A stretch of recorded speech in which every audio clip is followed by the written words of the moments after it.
guys! Welcome to Law Diaries, Lex Comentarios. So for today's video, we are going to talk about Article 36 of the RPC. So basahin muna natin kung ano yung Article 36. Article 36, Pardon, its effect. A pardon shall not work the restoration of the right to hold public office or the right of suffrage unless such rights be expressly restored by the terms of the pardon.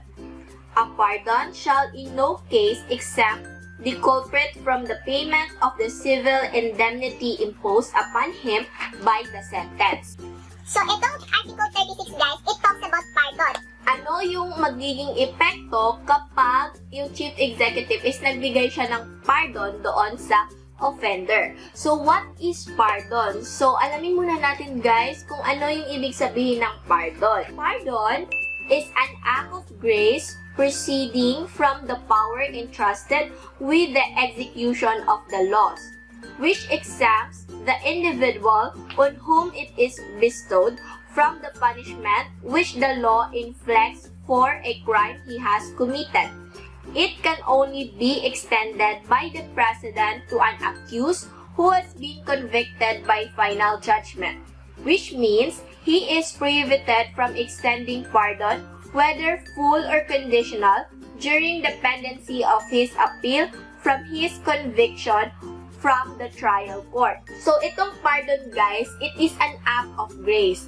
Meaning, ito yung parang Naaway yung President sa isang offender. So, yung pardon ng President, guys, is mabibigay lang siya kapag natapos ng mag-render ng final judgment. So, again, hindi pwedeng magbigay ang President ng pardon kapag pending pa yung case ng isang offender or kapag in the process pa yung judgment ng isang case. Now, let us understand the effects of the pardon by the President. Kasi ito din naman yung topic or main topic sa provision na to, guys. Kung ano yung magiging epekto kapag binigyan ng pardon ang isang offended party. Kapag binigyan ni President ng pardon ang isang offended party.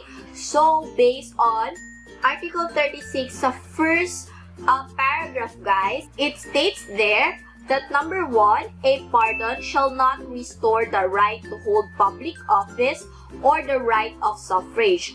So, kapag ibinigay ni President yung pardon sa isang offender, guys, It doesn't mean na mababalik na sa kanya yung right na makapagpatuloy siya sa kanyang trabaho sa public office or may babalik na yung right niya sa suffrage or yung right mong bumoto or ganun-ganon.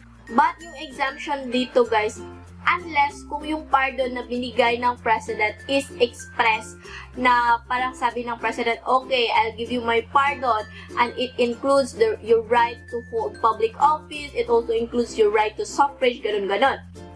Kapag binigay yun talaga, guys, na express talaga, parang detailed talaga, na parang gusto talaga ng President na ibalik sa'yo yung rights mo na mag-hold ng public office ulit or yung rights mo na makapag-vote. So, kapag ganun yung nangyari, so, mababalik yung rights mo ng mga ganun-ganon.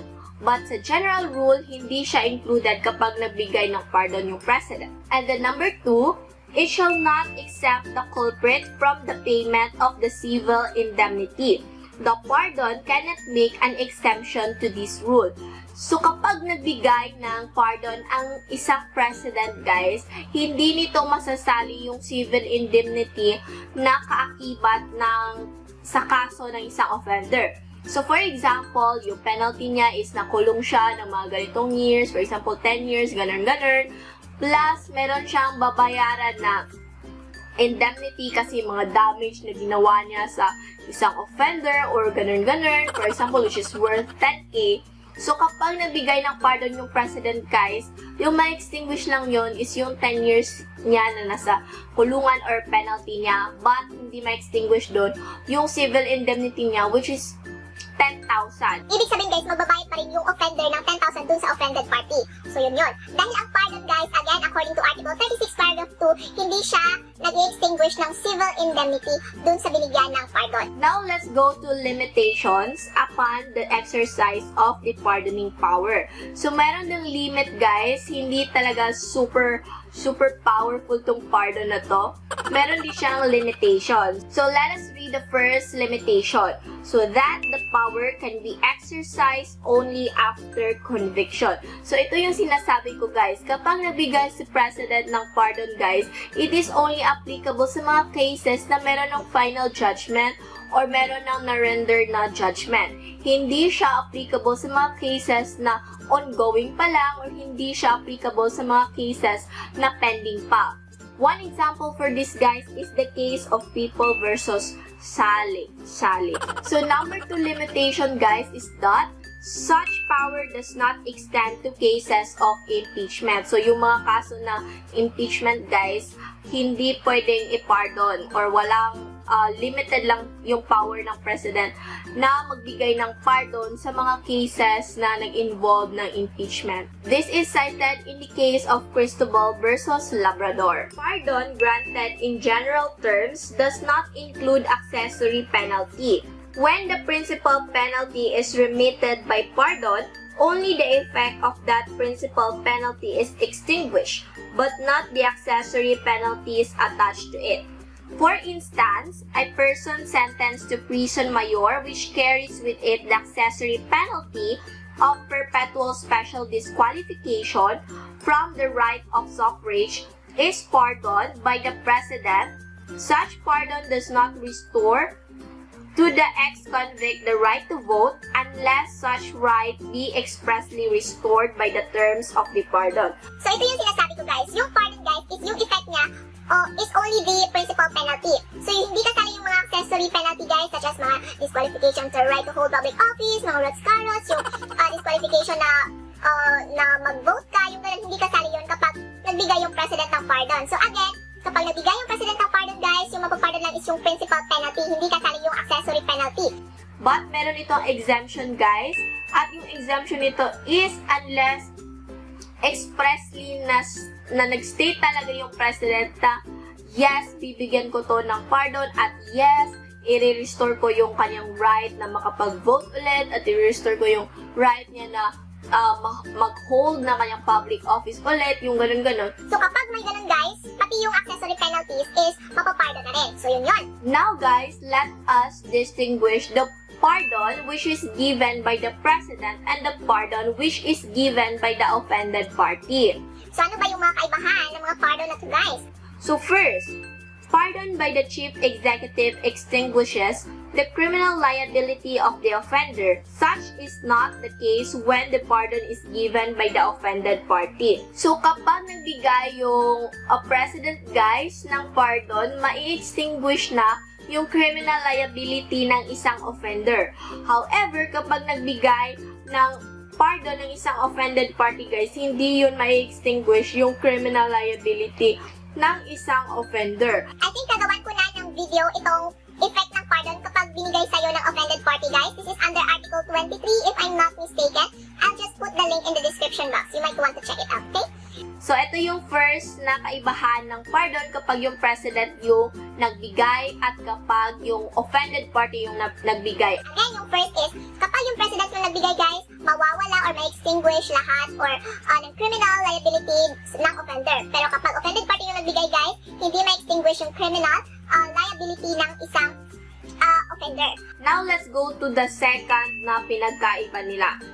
Pardon by the chief executive cannot include civil liability which the offender must pay, but the offended party can waive the civil liability which the offender must pay. So kapag yung pardon guys is binigay ng chief executive, hindi ito masasali yung civil liability ng isang offender. So yung criminal liability lang yung mawawala, but yung civil liability hindi masasali. But kung ang magbigay ng pardon guys is yung offended party, pwede niyang i-waive yung civil liability ng isang offender. So therefore, pwede niyang ma-extinguish yung civil liability na babayaran ng isang offender kapag nagbigay ng pardon yung offended party. So, yun yon. Now, in cases where the law allows pardon by the offended party, Article 344, the pardon should be given before the institution of the criminal prosecution and must be extended to both offenders.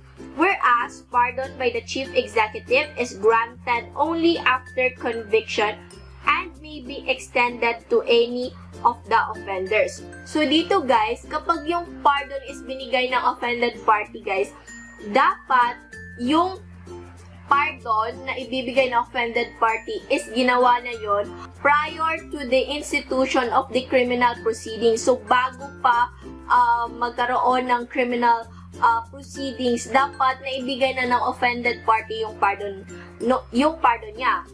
But, unlike yung pardon ng president, guys, dapat maibigay yon after a final judgment. Hindi pwedeng maibigay while pending pa yung case. So, yun yung kaibahan niya.